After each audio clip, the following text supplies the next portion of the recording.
Karim's biryani paradise at liberty and catering services, கோடம்பாக்கத்தின் அறுசுவை அடையாளம்.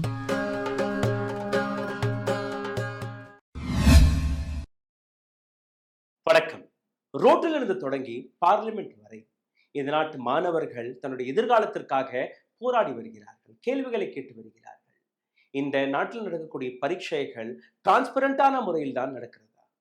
ஜெயியாக இருக்கட்டும், நீட்டாக இருக்கட்டும், அல்ல ஏதோ ஒரு வேலைக்கான ரிக்ரூட்மெண்ட் பரீட்சாக இருக்கட்டும், எதுவுமே சரியான முறையில் நடப்பது அல்ல என்பதுதான் ஒரு மிகப்பெரிய குற்றச்சாட்டாக இருக்கிறது.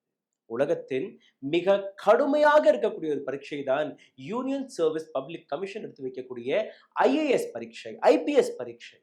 இதிலும் தவறு நடப்பதாக உங்களுக்கு தெரிய வந்தால் இந்த நாட்டை நடத்தக்கூடிய பொறுப்பில் வரக்கூடிய கலெக்டர்ஸ்கள், IAS ஆபீசர்கள், IPS ஆபீசர்கள், IRS ஆபீசர்கள் அவர்களும் தவறான முறையில் தான் தேர்வு செய்யப்படுகிறார்கள் என்று உங்களுக்கு தெரிய வந்தால் இந்த நாட்டு சிஸ்டத்தின் மீது நீங்க நம்பிக்கை வைப்பீர்களா? இந்த நாட்டு அரசாங்கத்தின் மீது உங்களால் நம்பிக்கை வைக்க முடியுமா? கடுமையாக உழைத்து இந்த நாட்டிற்காக சேவை செய்ய போகிறோம் என்கிற அந்த கனவுடன் IAS, IPS, IRS ஆபீசர்களாக பதவியேற்கக்கூடிய அந்த நபர்கள் ஏமாற்றப்படுகிறார்களா இல்லையா? ஏன் இந்த கேள்வி? இந்த நாட்டில் IPS என்பது, IAS என்பது, IRS என்பது ஒரு மிக முக்கியமான பொறுப்பாக இருக்கிறது. அதை எடுக்கக்கூடிய UPSC, union service public commission, இது டிரான்ஸ்பரண்டான முறையில் தான் பரீட்சையை எடுத்து வருகிறார்களா? IAS ரிக்ரூட்மெண்ட் ஃபுல் ப்ரூஃப் வழியாக, அதாவது IAS அந்த வேலையில் சேர்வதற்கு முன்பு அனைத்து பாலிசிஸ்களையுமே, அனைத்து சிஸ்டத்தையுமே சரியாக செக் செய்துதான் அவர்களுக்கு அந்த பொறுப்பை கொடுக்கிறார்கள். அல்ல இந்த சிஸ்டத்தை உடைப்பதற்காக ஒரு சில நபர்கள் மேனிபுலேஷனில் இறங்கி விட்டார்களா என்கிற இந்த 3 கேள்வியும் இன்னைக்கு நான் எடுத்து வைக்கிறேன். இதற்கு பின்னாடி கொடுக்க காரணம் மீட் பூஜா கேட்கர். பூஜா கேட்கர் ஒரு IAS ஆபீசர். ஆனால் இந்த IAS ஆபீசர் வேலையில் சேர்வதற்கு முன்பே எந்த அளவில் தாண்டவத்தை ஆடி இருக்கிறார், எந்த அளவில் அராஜகத்தில் இறங்கி இருக்கிறார், எந்த அளவில் பொய் பேசி இந்த IAS பதவியை கைப்பற்றி இருக்கிறார் என்கிற அந்த கதையை நீங்க பார்க்க வேண்டும். ஆனால் அதற்கு முன்பு மோடிஸ் குஜராத் மாடல், அதையும் நீங்க பாருங்கள். இந்த நாட்டில் இருக்கக்கூடிய இளைஞர்களுடைய நிலை. மோடியின் குஜராத், அம்பானியின் குஜராத், அடானியின் குஜராத், அமித்ஷாவின் குஜராத், இன்னும் சொல்ல போனால் மகாத்மா காந்தியின் குஜராத், வல்லபாய் பட்டேலின் குஜராத். அந்த குஜராத்தில் இருக்கக்கூடிய 10 இடங்கள் தான் இருக்கிறது ஒரு ஹோட்டலில்.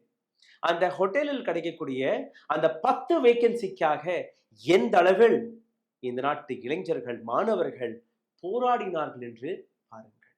இந்த வீடியோவை பார்த்தால் இந்த குஜராத்துடைய உண்மை முகம் உங்களுக்கு தெரிய வரும்.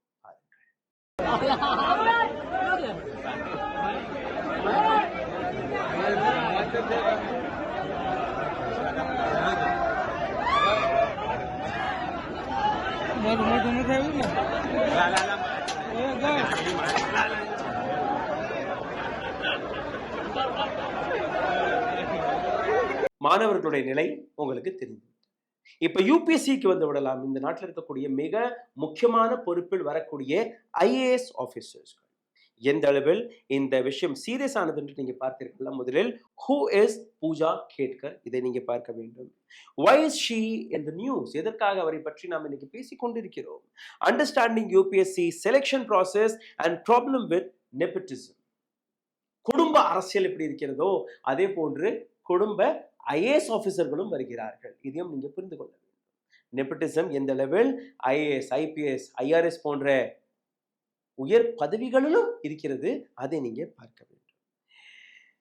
பூஜா கேட்கர் இந்த பெண்மணி IAS முடித்து 2023ஆம் ஆண்டு பேட்ச். இந்த பெண்மணி ப்ரொபேஷனர் ஆபீசராக புனேவில் இருக்கக்கூடிய கலெக்டர் ஆபீஸில் டெபுட்டி கலெக்டராக பதவியேற்கிறார். இந்த பெண்மணி ட்ரெயினி IAS ஆபீசராக தான் போய் சேர்கிறார். இந்த பெண்மணி அங்கே சேர்வதற்கு முன்பே எடுத்து வைத்த அந்த பட்டியல் லிஸ்டை பாருங்கள். எனக்கு தனி அறை வேணும், எனக்கு தனி கார் வேணும், அதுவும் VIP நம்பருடன், அதில் ரெட் கலர் அந்த சைரன் அடிக்கக்கூடிய லைட் வேணும், எனக்கு தனியாக ஒரு பியூன் வேணும், என்னுடைய அறையில் அனைத்துமே புதிதாக இருக்க வேண்டும், என்னுடைய வீட்டில் அனைத்து பர்னிச்சர்ஸ்களுமே எனக்கு பிடித்தபடி இருக்க வேண்டும் என்கிற ஒரு நீண்ட பட்டியலை கொடுத்திருக்கிறார். இது மட்டுமல்ல, ஓபிசி சர்டிபிகேட், அது மட்டுமல்ல, மாற்றுத்திறனாளி என்கிற அந்த போலியான சர்டிபிகேட்டை கொடுத்தும் இந்த ஐஏஎஸ் பதவியை இந்த பெண்மணி கைப்பற்றியிருக்கிறார். ஒவ்வொன்றாக இந்த கதையை நீங்க பாருங்கள். இந்த பெண்மணி சாதாரணமாக பிடிபட்டிருக்க மாட்டார். ஆனால் இன்னைக்கோ இல்லை நாளைக்கோ நிச்சயமாக பிடிபட்டிருப்பார். எப்படி இந்த ஒட்டுமொத்த விஷயம் வெளிவந்தது என்று நீங்க பார்த்தீர்கள்னா, இந்த பெண்மணி அனுப்பிய அந்த வாட்ஸ்அப் டெக்ஸ்ட், இமெயில்ஸ் ப்ரெஷர் போட்டது. இந்த பெண்மணிக்கு விஐபி நம்பரும் கிடைக்கவில்லை, விஐபி காரும் கிடைக்கவில்லை. இந்த பெண்மணி தனக்காக சொந்தமாக இருக்கக்கூடிய ஆடி காரில் ஒரு கான்ட்ராக்டரை பிடித்து அந்த கான்ட்ராக்டரை மிரட்டி அந்த கான்ட்ராக்டரை விஐபி நம்பர் பிளேட் வாங்கி கொடுக்கும்படி பிரஷர் போட்டிருக்கிறார். வேலையிலே சேரவில்லை, அதற்கு முன்பே இவருக்காக விஐபி நம்பர் பிளேட். அந்த ஆடி காரில் மேல நீங்க பார்த்தீர்கள்னா விஐபி போடக்கூடிய இந்த ரெட் லைட் அதையும் சேர்த்து விட்டார். இதை தாண்டி நீங்க பார்த்தீர்கள்னா அனைத்துமே ரெகுலேஷன்ஸ்களை பைபாஸ் செய்துதான் நடந்திருக்கிறது. இந்த பெண்மணி இங்கேயும் நிற்கவில்லை. இந்த பெண்மணி அந்த ஆபீஸிற்கு சென்று அங்க இருக்கக்கூடிய மற்ற அதிகாரிகளை மிரட்டி என்னுடைய அறையங்கம் என்று கேட்டிருக்கிறார். அதற்கு முன்பே நீங்க பார்த்தீர்கள்னா இங்க சைட்ல அவருடைய சாட் எல்லாம் ஓடிட்டு இருக்கு. அந்த சாட்டை பற்றியும் நான் உங்களுக்கு எடுத்து காட்டுவேன். பட் அதெல்லாம் நீங்க படித்து பார்க்கலாம். இந்த பெண்மணி எந்த அளவில் அத்துமீறி இருக்கிறார் என்று நீங்க பார்த்தீர்கள்னா, தன்னுடன் கீழே இருக்கக்கூடிய அதிகாரிகளை, நான் தான் நாளைக்கு கலெக்டராக இங்க வந்து உட்கார போகிறேன், என்னை தாண்டி நீங்க எதுவுமே செய்ய முடியாது, அதனால் எனக்கு இந்த ஆபீஸில் ஒரு அருமையான அறையை நீங்க காட்டணும். ஜூன் 12ஆம் தேதி இந்த பெண்மணி, இவருடைய தகப்பனார், அவரும் ஒரு எக்ஸ் ஐஏஎஸ் ஆபீசர், 2 பேருமே கலெக்டர் ஆபீஸுக்கு சென்றிருக்கிறார்கள். 5-6 மாடி கொண்ட அந்த பில்டிங்கில் ஒவ்வொரு ஃப்ளோரா போய் பார்த்திருக்கிறார். 4வது மாடியில் அவருக்கு ஒரு விஐபி லான்ச் தென்பட்டிருக்கிறது. விஐபி லான்ச் அழகாக இருந்தது. ஆனால் அனைத்துமே அந்த கொஞ்சம் பழைய காலத்தின் பர்னிச்சர். சிபிடபிள்யூடி ஆபீசர்களை கூப்பிட்டு வைத்து அதை அகற்ற சொல்லி இருக்கிறார். அவர்கள் இதை செய்ய முடியாது, இப்போதான் இதையெல்லாம் நாங்கள் சரிபார்த்து கொண்டு கூறும்போது இது எனக்கு தேவையில்லை என்று அங்கிருந்து கிளம்பிட்டார்கள். கொஞ்ச நேரம் கழித்து இந்த பெண்மணி, அவங்களுடைய அப்பா, 2 பேருமே 5th ஃப்ளோர், அங்கதான் கலெக்டருடைய ஆஃபீஸ், டெபுட்டி கலெக்டர் அங்கதான் இருக்கணும், டைரக்டர்ஸ் அங்கதான் இருக்கிறார்கள், கலெக்டருடைய ஆஃபீஸ் அங்கதான் இருக்கிறது. அப்போ நான் இங்கே அருகே இருக்கக்கூடிய இந்த ஆஃபீஸ் பெர்மிசஸை நான் எடுத்துக்கொள்கிறேன் என்று கூறியிருக்கிறார்.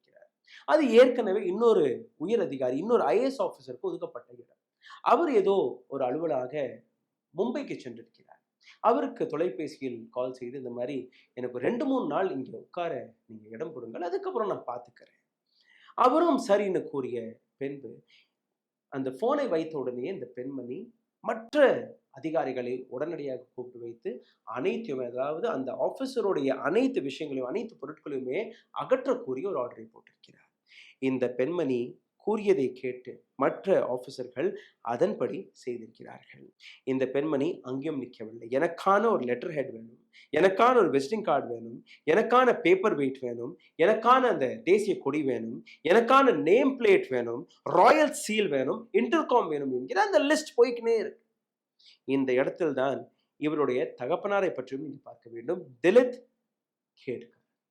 திலீப் கேட்கர் எந்த அளவில் தன்னுடைய பவரை பயன்படுத்தி தன்னுடைய மகளுக்கு இன்ஃப்ளூயன்ஸ் செய்திருக்கிறார் நீங்க பார்த்தீர்கள்னா, ஸ்டேட் சீஃப் செக்ரட்டரியிடம் இவர்கள் 2 பேருமே செய்த அட்டூழியங்கள் போய் இருக்கிறது. ஸ்டேட் சீஃப் செக்ரட்டரி உடனடியாக ஒரு ஆய்வை நடத்தி எப்படி இந்த பெண்மணி உள்ள வந்தார் என்று பார்த்தபோது கவர்மெண்ட் டிரான்ஸ்பர் செய்திருக்கிறார்கள் பூனாவிலிருந்து வாஷிம் வரை. இதுவும் ஒரு கேள்விதான். இந்த பெண்மணி பூனாவை சார்ந்த பெண்மணி. நீங்க சாதாரணமாக பார்த்தீர்கள்னா ஐஏஎஸ் ஐபிஎஸ் ஆஃபீஸர்களுக்கு அந்த ஹோம் கிரவுண்டில் இன்னைக்குமே டிரான்ஸ்பர் கிடைக்காது, அந்த முதல் ஜாப் கிடைக்காது. ரிட்டையர்மெண்ட் போது கடைசி காலகட்டத்தில் அந்த 5 வருஷம் மட்டும்தான் நீங்க உங்களுடைய கிரவுண்ட் ஏரியாவில் போய் வேலை பார்க்க முடியும். ஆனால் இந்த பெண்ணிற்கு முதல் போஸ்டிங்கே அங்கேதான் கிடைத்திருக்கிறது. பிஎம்ஓ ஆஃபீஸில் கூட இந்த ரிப்போர்ட் போயிருக்கிறது. பிஎம்ஓ ஆஃபீஸ் இதற்கான ரிப்போர்ட்டை கேட்டிருக்கிறார்கள், எப்படி இந்த பெண்மணி இங்கே இதுவரை வந்தார் என்று.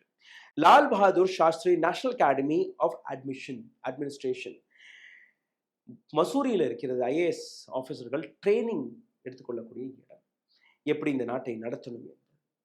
அங்கேயும் கேட்டிருக்கிறார்கள், எப்படி இந்த பெண்ணிற்கு அந்த ஓபிசி சர்டிஃபிகேட், மாற்றுத்திறனாளிக்கான சர்டிஃபிகேட் இதெல்லாம் கிடைத்தது?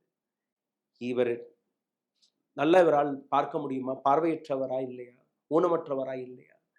மென்டல் டிசபிலிட்டி என்றும் ஒரு சர்டிஃபிகேட் கொடுத்திருக்கிறார். நன்றாக தானே இருக்கிறார். அது போன்ற விஷயங்களை நீங்க எடுத்துக்காட்ட வேண்டும் என்கிற ஒரு விஷயத்தை கேட்டிருக்கிறார்கள்.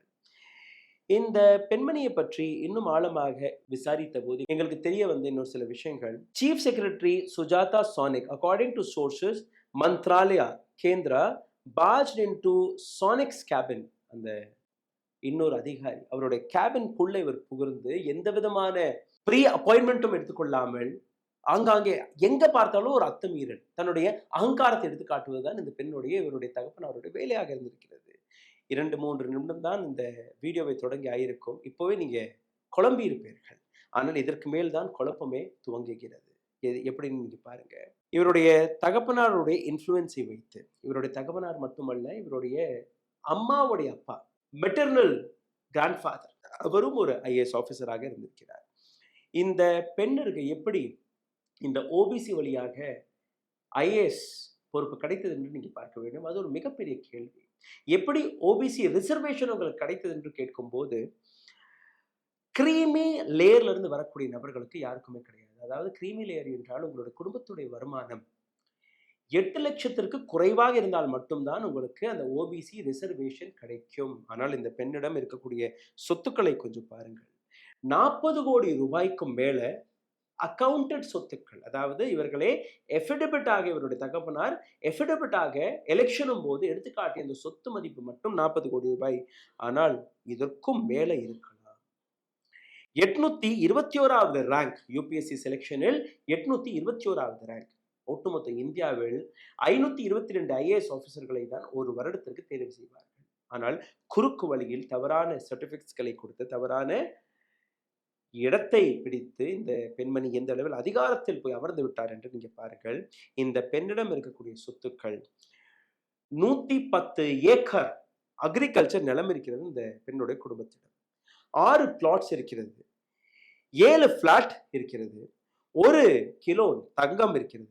இந்த பெண் கையில் கட்டக்கூடிய வாட்சோடைய விலை 17 லட்சம் ரூபாய். 4 லக்ஸரி கார் இருக்கிறது, ஆடி உட்பட.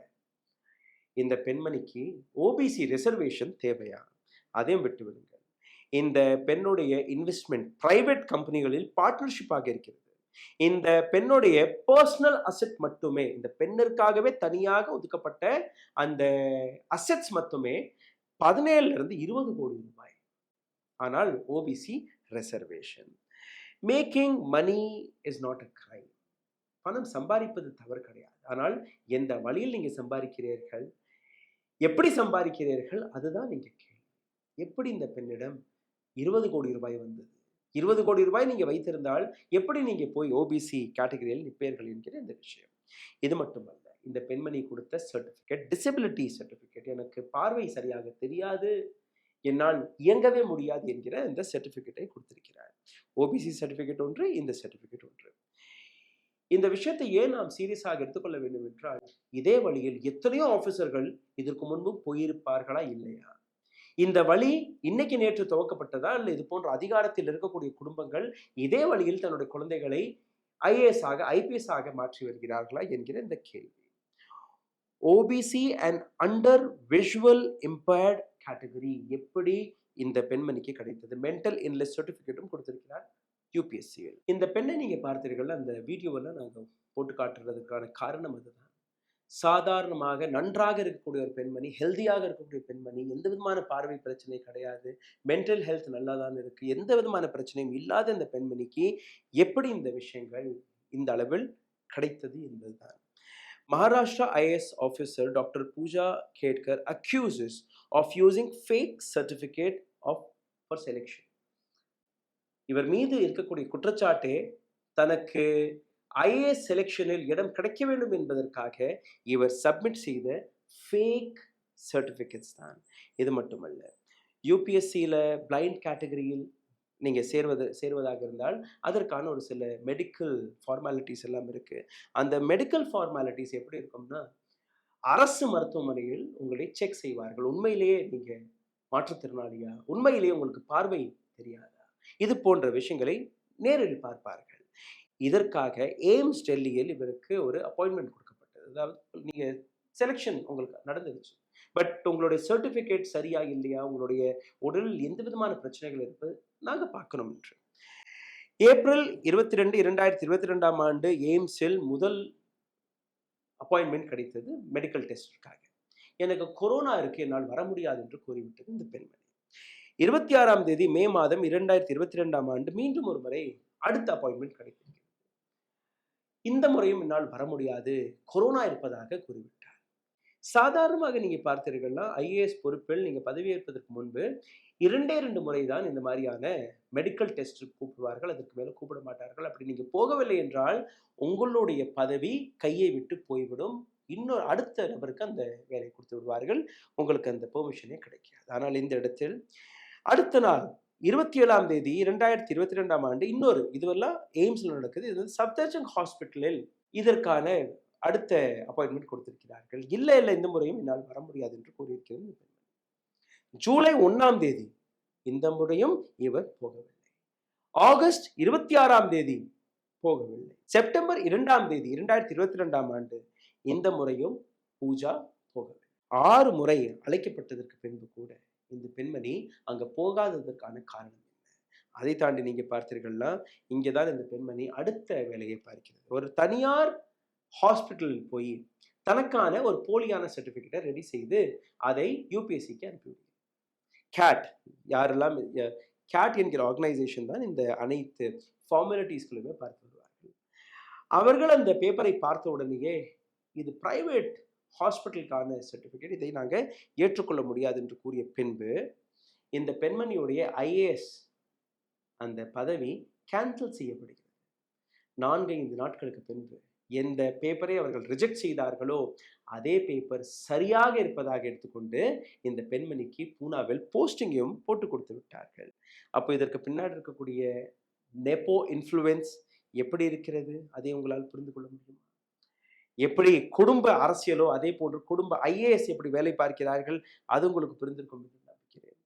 இதை தாண்டி நீங்க பாருங்க, இந்த அனைத்துமே எந்த அளவில் காம்ப்ரமைஸ் செய்யப்பட்டது, அனைத்து விஷயமுமே எந்த அளவில் ஊழல் வழியாக செய்யப்பட்டது என்று தெரிந்த பின் கூட எந்த விதமான ஆக்ஷனும் இந்த பெண் மீது எடுக்கப்படவில்லை. இந்த பெண்ணிற்கு பூனாவில் பதவியும் போட்டு கொடுத்து விட்டார்கள். Dilip Ketkar Maharashtra government officer retire ஆகிவிட்டார். இவர் கையில் இருக்கக்கூடிய சொத்து மதிப்பே 40 கோடி ரூபாய் லீகலாக. இல்லீகலாக எவ்வளவு சேர்த்திருக்கிறார் என்று உங்களுக்கு தெரியாது. ஏன்னா இவரை பற்றி நாங்கள் விசாரிக்கும் போது இவரிடம் இல்லை என்றால் கூட 1000 கோடி ரூபாய்க்கு மேல சொத்து இருப்பதாக கூறி வருகிறார்கள் அக்கம் பக்கத்தில் இருக்கக்கூடிய நபர்கள், இவருடன் வேலை பார்த்த நபர்கள். அந்த அளவில் கரப்ட் ஆபீசராக இந்த நபர் இருந்திருக்கிறார். இந்த நபர் பிரகாஷ் அம்பேத்கர் விபிஏ பார்ட்டியில் அவருக்கு டிக்கெட் கிடைத்தது. போன முறை மகாராஷ்டிராவில் இவரும் போட்டியில் கலந்து கொண்டார். அதிலிருந்து வந்த அந்த எஃபிடவிட்டை வைத்துதான் இந்த அனைத்து விஷயம் நடந்தது. இவருடைய மாமனார் அவரும் ஐஏஎஸ் ஆபீசர், அதாவது திலீப் கேட்கருடைய மாமனார். பூஜா கேட்கருடைய தாயாரான மனோரமா கேட்கர் கையில் துப்பாக்கியை வைத்து அங்க இருக்கக்கூடிய விவசாயிகளை மிரட்டி வருகிறார். எப்படி, எதற்காக? பூஜா கேட்கர் மற்றும் மனோரமா கேட்கர் இந்த 2 நபர்கள் பேரில் 25 ஏக்கர் நிலம் இருக்கிறது. சுத்தி இருக்கக்கூடிய விவசாயிகளுடைய நிலத்தையும் இது என்னுடைய நிலம் என்று அபகரிக்க போன போதுதான் இந்த பிரச்சனை நடந்திருக்கிறது. அக்கம் பக்கத்தில் இருக்கக்கூடிய விவசாயிகள் எதிர்ப்பு தெரிவித்திருக்கிறார். பூஜா கேட்கருடைய தாயாரான மனோரமா அவர்களை மிரட்டி இருக்கிறார் கையில் துப்பாக்கியுடன். உங்களால் என்ன செய்ய முடியும் என்று செய்து பாருங்கள், இது என்னுடைய நிலம், இந்த நிலத்துடைய பட்டாவை நான் மாற்றி காட்டுகிறேன் என்று சேலஞ்ச் செய்து வந்திருக்கிறார். 2 மாதத்திற்கு முன்பு அன்னைக்கு அவர்கள், அதாவது அந்த விவசாயிகள் எஃப்ஐஆர் போட்ட பின் கூட எந்த விதமான ஆக்ஷனும் இந்த குடும்பத்தின் மீது, இந்த பெண்மணி மீது எடுக்கப்படவில்லை. இதையும் விட்டுவிடுங்க. ஐஏஎஸ் அகாடமிகளில் மாக் இன்டர்வியூஸ் நடக்கும். அந்த மாக் இன்டர்வியூவும் போது பூஜா கேட்கர் தன்னை அப்பாவி போன்ற தன்னிடம் எந்த விதமான பணமும் இல்லாத படியில் அங்கு பேசியிருந்தார். என்னுடைய தாயாருக்கும் தந்தைக்கும் விவாகரத்தாகிவிட்டது என்கிற ஒரு பொய்யையும் பேசியிருக்கிறார். காரணம், திலீப் கேட்கர் தன்னுடைய எஃபிடவிட்டில் மேரிடாக தான் காட்டியிருக்கிறார், டிவோர்ஸ் எல்லாம் எழுதவில்லை. ஆனால் பூஜா கேட்கர் அதையும் செய்திருக்கிறார். இப்போ பூஜா கேட்கர் ஐஏஎஸ் ஆக இருக்க வேண்டுமா அல்ல அவரை நீக்கிவிட வேண்டுமா என்கிற ஒரு கேள்வி. நிச்சயமாக உங்களில் பல பேர் உடனடியாக இந்த பெண்ணை நீக்குங்கள் என்றுதான் கூறுவீர்கள். ஆனால் பூஜா கேட்கருக்கு பனிஷ்மெண்ட் என்கிற பெயரில் டிரான்ஸ்பர் கிடைத்திருக்கிறது. வாஷிம், மும்பை, மகாராஷ்டிராவில் அசிஸ்டன்ட் கலெக்டராக இந்த பெண்மணி போய் பதவியேற்க போகிறார். இந்த பெண்ணுக்கு கிடைத்த இந்த பனிஷ்மெண்ட் ஆர் டிரான்ஸ்பரை நீங்க எப்படி பார்க்கிறீர்கள்? எப்படி ஐஏஎஸ் ஆஃபீஸர்கள், அந்த ஐஏஎஸ் கலாச்சாரம் எந்த அளவில் பல்வேறு ஐஏஎஸ் ஆஃபீஸர்களை கெடுத்து வைக்கிறது பார்த்தீர்கள்னா, ஐஏஎஸ் ஆஃபீஸருக்கு எதற்காக இந்த ரெட் பேக்கான், அதாவது அந்த ரெட் லைட் பாதுகாப்பு, அந்த விவிஐபி ட்ரீட்மெண்ட் எதற்காக, ட்ரைனிங்கில் இருக்கும்போது எதற்காக அவர்களுக்கு இந்த விஷயங்கள் கொடுக்கப்பட வேண்டும்? Relationship between money and IAS officer, பணத்திற்காக எந்த அளவில் இந்த நாட்டு சொத்துக்களை அழித்து வருகிறார்கள், எந்த அளவில் கரப்ஷன் நடக்கிறது, அதையும் நீங்க பார்க்க முடியும். அனைத்து ஐஏஎஸ் ஆஃபீஸர்களும் இப்படி கிடையாது. இதிலிருந்து ஒரு சில நபர்கள் தான் இப்படி இருக்கிறார்கள். இந்த நாட்டில் இருக்கக்கூடிய வீக்னஸ் எந்த அளவில் இந்த நாட்டையே ஒரு ஹாலோவாக்கி வருகிறது என்று நீங்க புரிந்து கொள்ள. கேட்கர் எதற்காக ஓபிசி மாற்றுத்திறனாளிகளுக்கு கிடைக்கக்கூடிய அந்த வாய்ப்பை பறிக்கக்கூடிய வேலையை பார்த்தார். பறித்து விட்டார் என்று தெரிந்த பின் கூட ஏன் நீங்க அவரை இன்னைக்கும் இதே பதவியில் அமர வைத்திருக்கிறீர்கள்? யூபிஎஸ்சி ஐஏஎஸ் சிஸ்டத்தில் பொலிட்டிக்கல் இன்ஃப்ளூயன்ஸ் இருக்கிறதா? இந்த ஒட்டுமொத்த சிஸ்டத்தை எப்படி நீங்க சரி என்று எடுத்து காட்ட முடியும்? ஐஏஎஸ் அப்பாயின்மெண்ட்களில் நெப்போட்டிசம் இருக்கிறதா என்கிற இந்த கேள்வியும் இந்த இடத்தில் கேட்கப்படும். மீடியாவில் இந்த பிரச்சனை வெளிவந்த உடனேயே அவருடைய வீட்டுக்கு சென்று ஒரு சில பத்திரிகையாளர்கள் பார்க்க போயிருக்கிறார்கள். அவருடைய தாயாருடைய ரியாக்ஷனை பாருங்கள். துப்பாக்கி எடுத்து வலம் வந்த அதே பெண்மணி தான் இந்த வீடியோவிலும் உங்களுக்கு தெரிய வரும். பாருங்கள். त्या बाहेर आलेल्या आहेत. या मनोरमा खेडकर जे आहेत त्या बाहेर आलेल्या आहेत.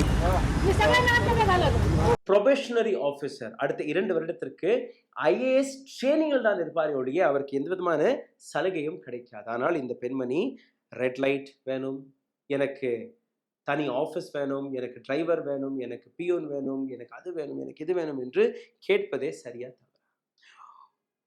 ஓபிசி பிளஸ் பிளைண்ட் கோட்டாவில் இவருக்கு எப்படி இடம் கிடைத்தது? சிஸ்டம் எந்த அளவில் கரப்ட் ஆகிவிட்டது என்று நீங்க பார்க்க வேண்டும். இந்த ஒட்டுமொத்த விஷயத்தில் நான் இன்னும் ஒரு சில ஐஏஎஸ் ஆஃபீஸர்களை நான் உங்களுக்கு இன்ட்ரோடியூஸ் செய்ய பார்க்கிறேன். மீட் ஈரா சிங்கல். இந்த பெண்மணி, அவருடைய வீடியோவை பார்த்தாலும் உங்களுக்கு புரிய வரும். மேரட்டை சார்ந்த இந்த பெண்மணி ஆல் இந்தியா ரேங்க் नंबर 1. से शब्द से ज़्यादा उसके पीछे आपकी जो भावना है उसका फ़र्क पड़ता है. तो एक्ट्स पर एक्ट अभी भी डिसेबल्ड ही बोला जाता है, तो उसमें क्या दिक्कत है?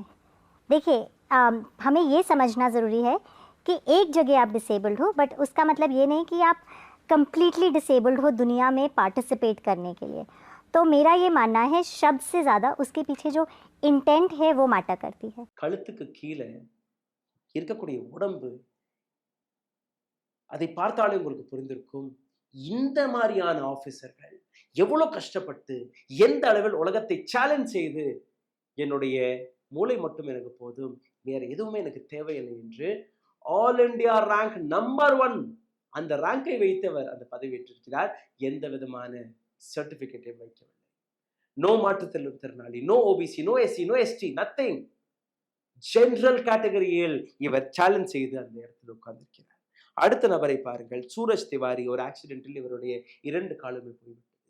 யூபிஎஸ்சி சிவில் சர்வீஸ் எக்ஸாமினேஷன் எழுதி 2023ஆம் ஆண்டு இந்த நபரும் இன்னைக்கு ஐஏஎஸ் ஆஃபீஸர். இவர்களுக்கு கிடைக்கக்கூடிய வாய்ப்பை பூஜா கேட்கர் போன்ற நபர்கள் பறித்து வருகிறார்கள்.